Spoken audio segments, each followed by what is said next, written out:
जी, ખાસ કરીને માર્કેટની વાત કરી લઈએ તો નિફ્ટીની એક્સપાયરીનો આજે દિવસ અને બજારમાં એક વેચવાલી સાથેનું કામકાજ જોવા મળતું દેખાયું છે. ઘટાડા સાથે બધા ઇન્ડાઇસીસ જે છે તે આપણને બંધ થતા દેખાયા છે. વાત કરી લઈએ નિફ્ટીના ફ્રન્ટ પર જુઓ 25,600ના જે ઇમ્પોર્ટન્ટ સપોર્ટ હતા એની નીચેનું ક્લોઝિંગ ખાસ કરીને આવતું દેખાયું છે. બેંક નિફ્ટીમાં પણ 0.5% વધુની વેચવાલી જોવા મળતી દેખાઈ રહી છે. અને મિડ કેપ સ્મોલ કેપની વાત કરી લઈએ તો ત્યાં પણ ખાસ કરીને અંડર પરફોર્મન્સ જોવા મળ્યું છે.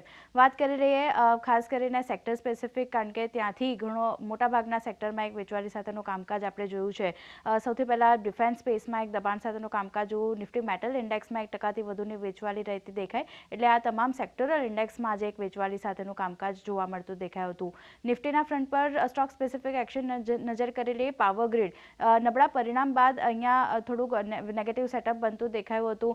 ત્યારબાદ કોલ ઇન્ડિયામાં પણ દબાણ સાથેનું કામકાજ જોવા મળતું દેખાયું હતું. એટલે અહીંયા એક ખાસ ધ્યાન રાખવાનું રહેશે. પણ જે કાઉન્ટર વધ્યા છે, માફ કરજો, નિફ્ટીના ફ્રન્ટ પર ત્યાં જુઓ ટાઇટનનું કાઉન્ટર છે. દરેક ફ્રન્ટ પર સારા નંબર્સ અને મેનેજમેન્ટની મજબૂત કમેન્ટ્રીના લીધે અહીંયા એક ફોકસ બનતું દેખાયું છે. ભારતીય એરટેલમાં જે રીતે સારા નંબર્સ આવ્યા છે એને લીધે ફોકસ બનતું દેખાયું. ત્યારબાદ એચડીએફસી લાઈફ, બજાજ ફાઇનાન્સમાં પણ એક સારી ખરીદારી આજના દિવસે બનતી દેખાઈ હતી.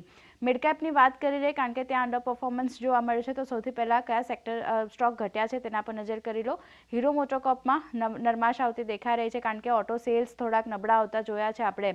ટોરન્ટ પાવરમાં પણ દબાણ સાથેનું કામકાજ. ભારત ડાયનામિક્સમાં 3.5%થી વધુની વેચવાલી રહેતી દેખાઈ હતી. પણ અહીંયા જે સપોર્ટ કર્યા છે તેના પર નજર કરી લઈએ તો હિતાચી એનર્જી સારા નંબર્સના લીધે ફોકસ બનતું દેખાયું. ડાબરમાં પણ એક પોઝિટિવ સેટઅપ બનતું દેખાયું. ઇન્ડસ ટાવરમાં પણ જો ઓલમોસ્ટ 3%ની આસપાસની ખરીદારી સાથેનું કામકાજ રહ્યું છે. તો આ બધા કાઉન્ટર ખાસ કરીને મિડકેપના આજે ફોકસમાં રહેતા દેખાઈ રહ્યા છે. પણ ઓવરઓલ વાત કરી લઈએ, એક નબળું ક્લોઝિંગ આજના દિવસે માર્કેટમાં બનતું દેખાયું હતું.